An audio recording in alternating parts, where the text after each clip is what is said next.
एक खुफिया रिपोर्ट ने उड़ा दिए मोदी के होश। किसानों के नाम पर टूलकिट गैंग काम पर। 2000 महिलाओं के खुफिया प्लान का खुला राज।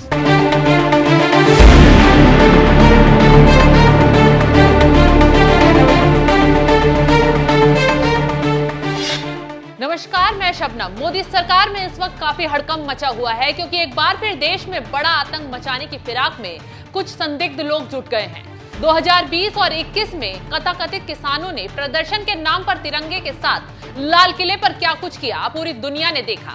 एक बार फिर किसानों के नाम पर धंधा चला रही टूलकिट गैंग एक्टिव हो गई है। लोकसभा चुनाव है, मोदी को घेरना है तो किसानों के कंधे पर बंदूक रखकर चलाने से बेहतर क्या हो सकता है। इसी का नतीजा है कि 13 फरवरी को ट्रैक्टर लेकर फिर से किसान निकलने की तैयारी में जुट गए हैं। लेकिन इस बीच इंटेलिजेंस ने जो दावा किया है उससे मोदी सरकार भी दंग रह गई है। किसानों के आंदोलन को लेकर सामने आई खुफिया रिपोर्ट में खुलासा किया गया है। इस आंदोलन की 1 महीने पहले से ही तैयारी शुरू हो चुकी थी। किसान गुपचुप तरीके से प्रधानमंत्री, गृह मंत्री, कृषि मंत्री के घर के घेराव की कोशिश में हैं। बीजेपी के बड़े नेताओं के घर के बाहर डेरा डाल सकते हैं। दिल्ली में घुसने के लिए वो बच्चों और महिलाओं को आगे कर सकते हैं। ट्रैक्टर मार्च निकालने के लिए कथित किसान 40 रिहर्सल कर चुके हैं। इसमें पंजाब में 30 रिहर्सल और हरियाणा में 10 किए गए हैं। सिर्फ पंजाब के गुरदासपुर में ही 15 रिहर्सल किए गए हैं। किसान संगठन 100 से अधिक मीटिंग भी कर चुके हैं। खुफिया रिपोर्ट में यह भी कहा गया है कि दिल्ली के आसपास के राज्यों के ये कथित किसान कार, बाइक, रेल, बस, मेट्रो से दिल्ली में घुस सकते हैं। इंटेलिजेंस रिपोर्ट में आशंका जताई गई है कि अगर किसानों को दिल्ली की सीमाओं पर रोका गया तो उन्होंने तांडव की पूरी तैयारी भी कर ली है। 2000 से 25,000 ट्रैक्टर ट्रोलियों के साथ प्रदर्शनकारी किसान जमा हो सकते हैं। इस दौरान पुलिस पर हमले और आगजनी भी हो सकती है। फेसिंग कंटेनर और क्रेन के साथ सुरक्षा बलों ने इसके लिए तैयारियां शुरू की गई हैं। किसानों की आड़ में फिर से देश विरोधी ताकतें घिनौनी साजिश को अंजाम ना दें, इसके लिए पुलिस पूरी तैयारी से मुस्तैद हो गई है। गांव-गांव आंदोलन में शामिल न होने की अपील की जा रही है। सूचित किया जाता है कि दिनांक 13 तारीख को किसानों द्वारा जम्मू बॉर्डर पर इकट्ठे होकर दिल्ली जाने का आह्वान किया है। कोई भी ग्रामवासी इस आंदोलन में भाग नहीं लेगा और किसी भी ग्रामवासी की इस आंदोलन में संलिप्तता पाएगी तो उसके खिलाफ कड़ी से कड़ी कानूनी कार्रवाई की जाएगी। किसी भी ग्रामवासी का वाहन, जेसीबी, आईडी या ट्रैक्टर की संलिप्तता पाएगी तो उसको सीज कर दिया जाएगा। उनके खिलाफ कड़ी से कड़ी कानूनी कार्रवाई की जाएगी। उनके पासपोर्ट रद्द कर दिए जाएंगे। विदेशों में बैठे आतंकी संगठनों ने पिछली बार भारत में किसान आंदोलन को खूब भुनाया। आंदोलन के नाम पर साजिश रची, बवाल किया, सरकार को घेरने की सारी हदें पार कर दी। इस बार ऐसा ना हो सके, इसके लिए पहले ही पुलिस ने दिल्ली की सीमाओं पर रास्ते को रोकने के लिए बड़े बड़े ब्रेकर लगाए हैं। सड़कों पर लोहे की कील वाली चादर बिछाई गए हैं ताकि जब किसान राजधानी में घुसने की कोशिश करें तो उन्हें रोका जा सके। हरियाणा के 7 जिलों में मोबाइल इंटरनेट पर पाबंदी लगा दी गई है। 152 से ज्यादा जगहों पर वाहनों की जांच के लिए चेकिंग पॉइंट बनाए गए हैं। टीकरी और सिंधु बॉर्डर सहित कई जगहों पर ड्रोन से निगरानी की जा रही है। पंजाब हरियाणा की सीमा से लगने वाले रास्तों पर पुलिस और अर्धसैनिक बल तैनात किए गए हैं। हरियाणा के मुख्यमंत्री मनोहर लाल खट्टर ने देश के गृह मंत्री अमित शाह से मुलाकात कर उन्हें किसान संगठनों के दिल्ली कूच के बारे में जानकारी दे दी है। तो ऐसे में अब अमित शाह देश में दंगे फसाद कर माहौल बिगाड़ने वालों को बख्शने के मूड में नहीं है। खैर, पिछली मांग तो सरकार ने इन किसानों की मान ली है।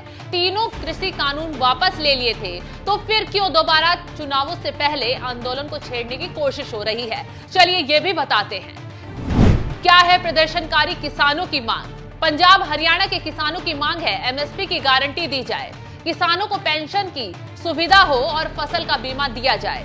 किसान और मजदूरों की कर्ज माफी की मांग भी हो रही है। 2020-21 के प्रदर्शन में जिन किसानों पर केस दर्ज हुए वो रद्द किए जाएं। संयुक्त किसान मोर्चा, किसान मजदूर मोर्चा प्रदर्शन की अगुवाई कर रहा है। इन दोनों संगठनों के साथ 200 से अधिक किसान संघ शामिल हैं। पिछली बार की तरह इस बार भी आंदोलन को राजनीतिक रूप देने की कोशिश शुरू हो गई है। तमाम विपक्षी दल आंदोलन में कूदने, उनके पक्ष में बयानबाजी करते दिखाई दे रहे हैं। सबसे बड़ी बात तो ये है कि चुनावों में किसानों को साधने के लिए कांग्रेस समर्थन देने का ऐलान कर चुकी है। सबसे पहले कांग्रेस और आम आदमी पार्टी कूदी है। ये वही लोग हैं जब पिछली बार पंजाब से आंदोलन की आग बाहर आई थी तो इन लोगों ने उन्हें भड़काकर विदेशों तक पहुंचा दिया था। 2020 में कोविड का कहर पूरी दुनिया पे छाया हुआ था। जो मनुष्यता थी वो बिल्कुल सहमी हुई थी। उस माहौल में सरकार 4 किसानी कानून लेके आई। सारे मुल्क के किसान पंजाब की किसानी की अगुवाई में लामबंद होके दिल्ली के बॉर्डरों पे आके बैठ गए। उन्होंने अपनी जान की परवाह नहीं की। 700 लोग शहीद हुए। 2021 में 1.5 साल बाद सरकार ने माफ़ी मांग के वो कानून वापस लिए। जब वो कानून वापस लिए गए थे तो किसानों से वायदा किया गया था कि एमएसपी के ऊपर, इसको हिंदी में न्यूनतम समर्थन मूल्य कहते हैं, उसके ऊपर कानून बनेगा। आज 2 साल हो गए, एमएसपी के ऊपर ना कोई कानून बना, ना स्वामीनाथन की रिपोर्ट लागू हुई और इसीलिए 13 फरवरी को देश भर के किसान लामबंद होके फिर दिल्ली की ओर कूच कर रहे हैं। तो मैंने सरकार से ये मांग की है कि अभी 1.5 दिन बचा है।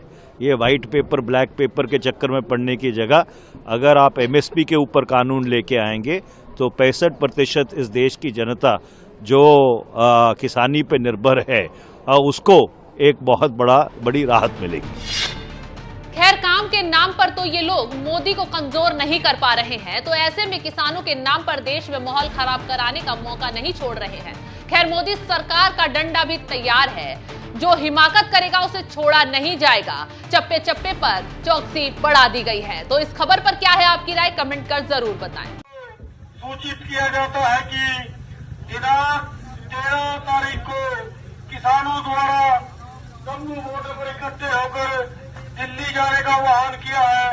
कोई भी ग्रामवासी इस आंदोलन में भाग नहीं लेगा और किसी भी ग्रामवासी की इस आंदोलन में संलिप्तता पाएगी तो उसके खिलाफ कड़ी से कड़ी कानूनी कार्रवाई की जाएगी।